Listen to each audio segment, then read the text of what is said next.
Hi, everyone. Good evening. Hi, I'm not the official introducer here, but I just have a slight announcement. How many would be interested in being part of the USR 2006 conference choir?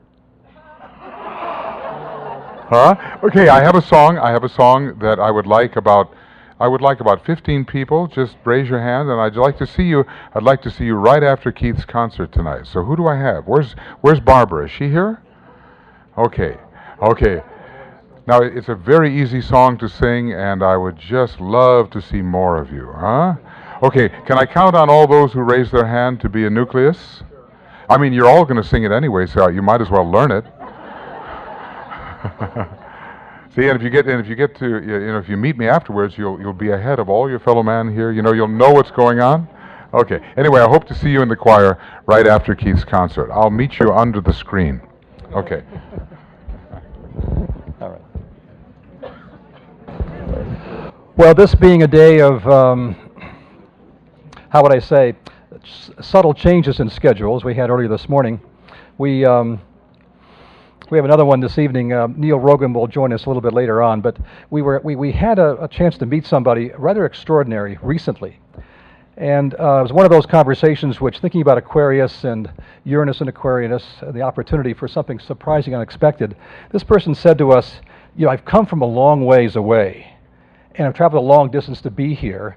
I heard about the conference and thought I would have something to add to the conference. And we thought, this is going to be dangerous because, But we talked to him for a little while, and we thought, this is an amazing person, and how could we deny you the opportunity to get a chance to meet him and for him to address us for a few minutes?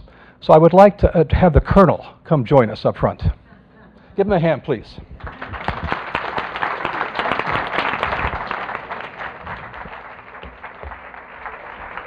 Whoa. Thank you. Okay, settle down and listen up. They call me the Colonel. Just because they call me the Colonel doesn't mean I have any particular earthly military rank. I don't. See, Colonel is spelled Kernel.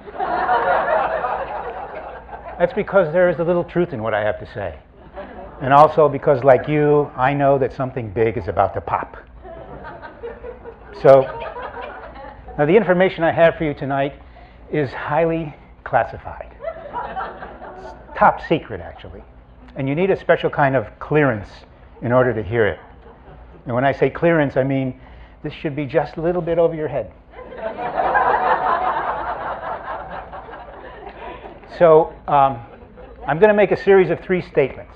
If you agree with any or all these statements, I want you to raise your hand. Then I'll know that you have the proper clearance, okay? You ready? Statement 1.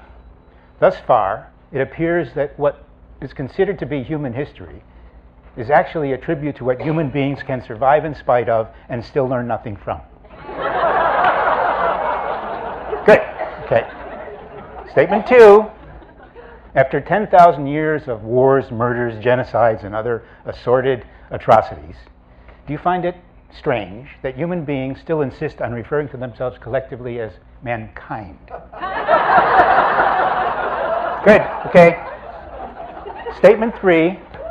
If the powers that be in this country knew how you lived, what you considered to be real, and what you're actually thinking, you would be either incarcerated or institutionalized. Great, okay. You've got the proper clearance and I've got the right crowd. So we can talk. I want to welcome you to this briefing on the mission to awaken planet Earth. This is the makeup edition. This is the briefing you should have gotten before you came to this plane, but you didn't, so you're going to have to get it now. First, I want to thank you for being here, and by here I don't mean this conference, I mean this planet. And first I need to compliment you on your amazing disguises.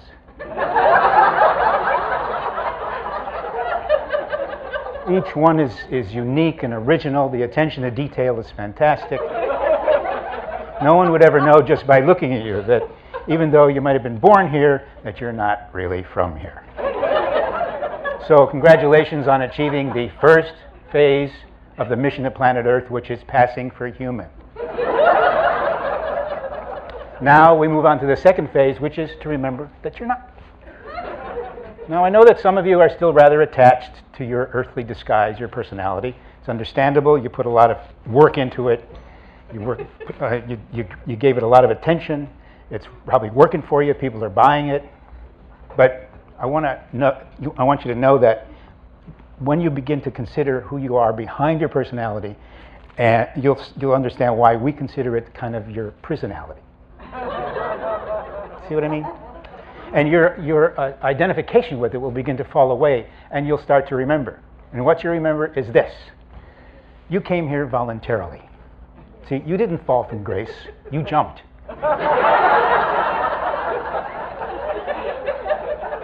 And you jumped as part of a strike force of spiritual commandos who agreed to intentionally fall asleep so he could wake up behind enemy lines.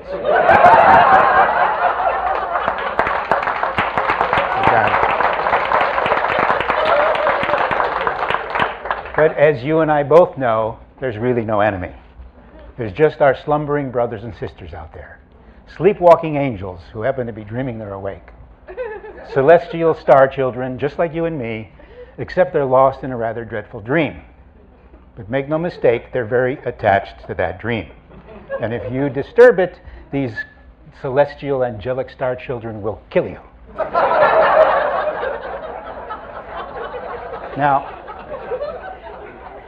my job is to awaken the troops, is to help you begin to recall yourself and to help you answer a question that should be occurring to you by now if it hasn't already occurred to you, and that question is this: how did a radiant, all-knowing God being like you end up on this planet at this time wearing that outfit?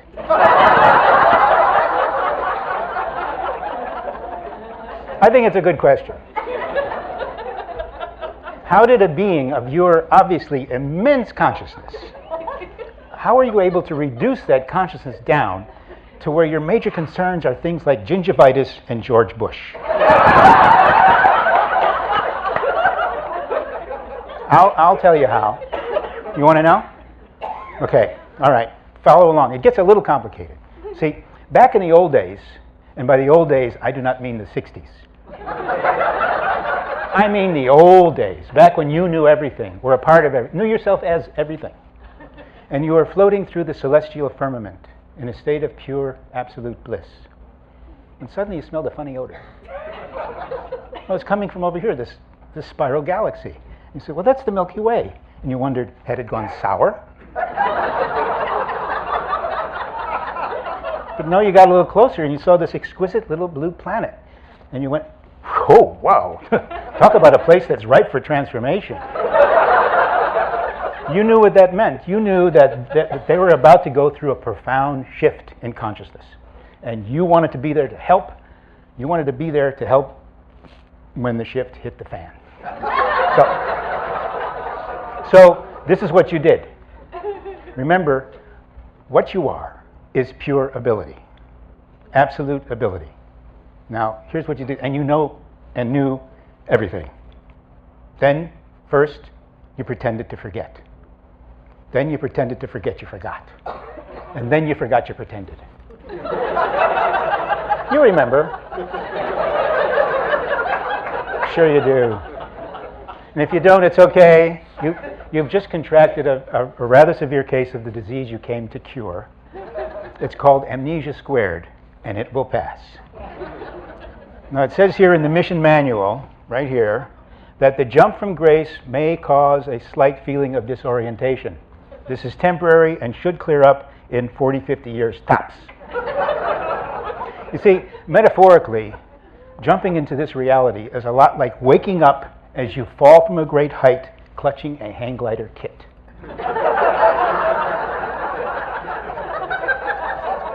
There are no instructions, and some assembly is required.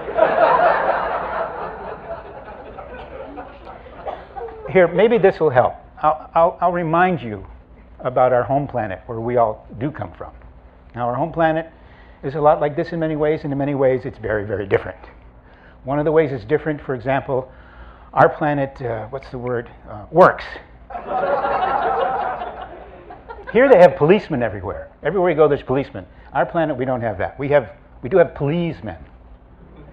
These are people who see you doing something wrong. They go, please, don't do that. And you go, okay, and that's it. And the other thing that's different is that on our planet, you're born old and you get younger. Here they do it backwards. Getting old is not good. Getting young, that works. I'll explain. On our planet, when you're born, the first thing you realize, you look down, you're old. You're wrinkled, you have no hair, you have no teeth, people are helping you. But every day you get a little bit younger, a little stronger. After a little while, you look over, there's another old person laying next to you. They introduce you, that's your spouse. At first you're not very interested. But then as you get younger and stronger every day, and so do they, you get a little gleam in your eyes, so do they start looking good, you start looking good, you look better. But pretty soon you're having a love affair, and that love affair gets better every single day as you get younger, stronger, and smarter, and cuter, and so do they. And it goes on for 40, 50, 60 years. It's fantastic.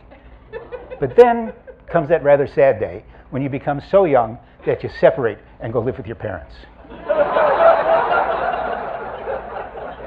And you date each other on the weekends for a while, but pretty soon you're not interested in the opposite sex. You just want to ride your bike.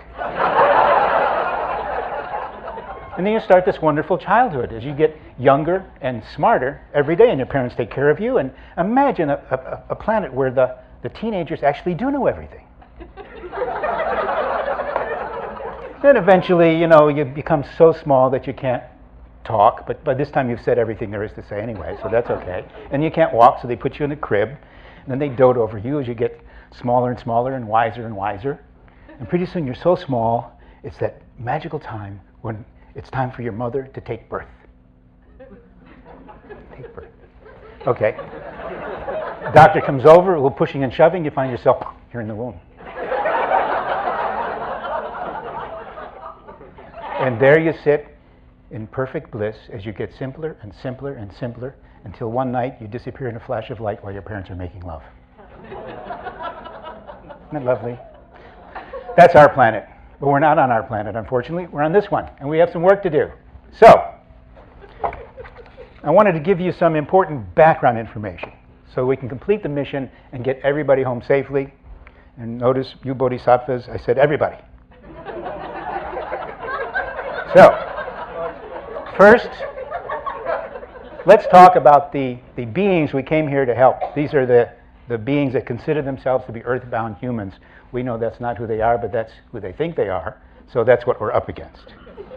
You might have noticed they're not exactly the brightest stars in the constellation. The first clue is to look at how they choose to celebrate New Year's every year.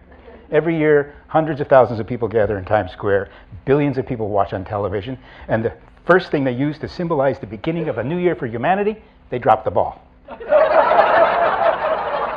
This is completely lost on them.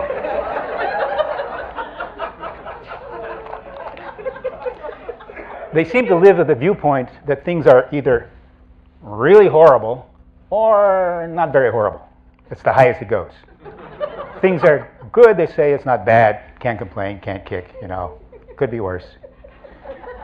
If you answer a question, they're likely to say, I'm afraid so. If you thank them, they'll go, it's the least I can do.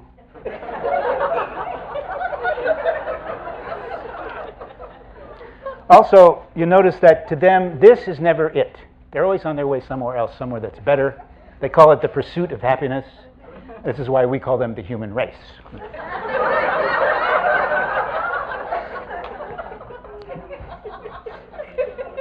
To the etheric body, the astral body, and the physical body, they've recently added the auto body. Their ignorance of the closed, interconnected nature of the system that sustains them has made their presence actually a threat to the health and well-being of their planetary host, not unlike a bacterial infection, which is why we call them a culture.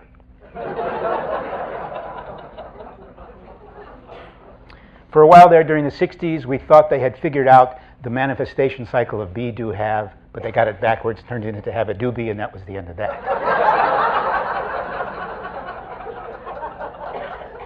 So in the end, what we're dealing with is a technologically advanced, fear-driven adrenaline addict with a totally paranoid view of reality and nuclear weapons. No problem.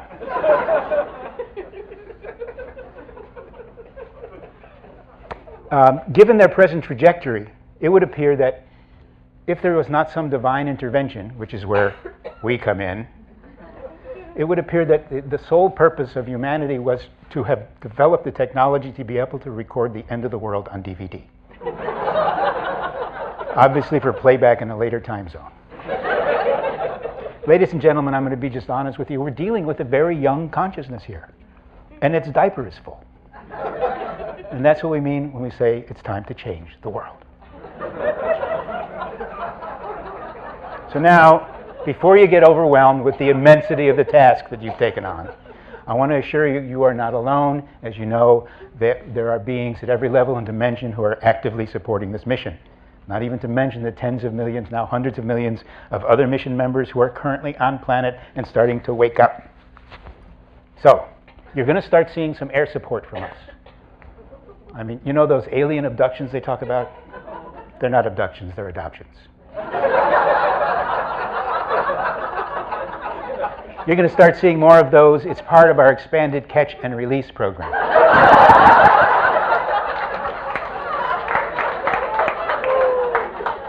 And you will start seeing more intricate and involved extraterrestrial miniature golf courses that we keep putting into the wheat fields in England. Oh, by the way, when you meet another member of the mission and you recognize each other, there's a way of greeting each other. It's kind of like a secret handshake. I would like to show it to you. Ready? Okay. It combines love and respect all in one motion. It's called a kiss salute. So, put your arms out like this, hands like this. Mwah. Very snappy, very good. So as I close, I want to give you just a couple pieces of advice. First, please do not anthropomorphize your computers. They hate that. And second, don't get too caught up in the content of local planetary events. We know it's dark, we know it stinks. Remember the diaper, remember that smell that brought you here. Just treat it for what it really is, a reality-based television show. It has its own logo, it's got its own music, and it's only on TV. That's all in your life is about the love between you and God and the people in your life, and that's where the mission really takes place. So, also, for those of you who are, I just want to remember there's really two principles, two things that you should really pay attention to, and that's cosmic principles and local ordinances. Where am I with God in the cosmos in the great grand scheme of things? And is it okay to park here?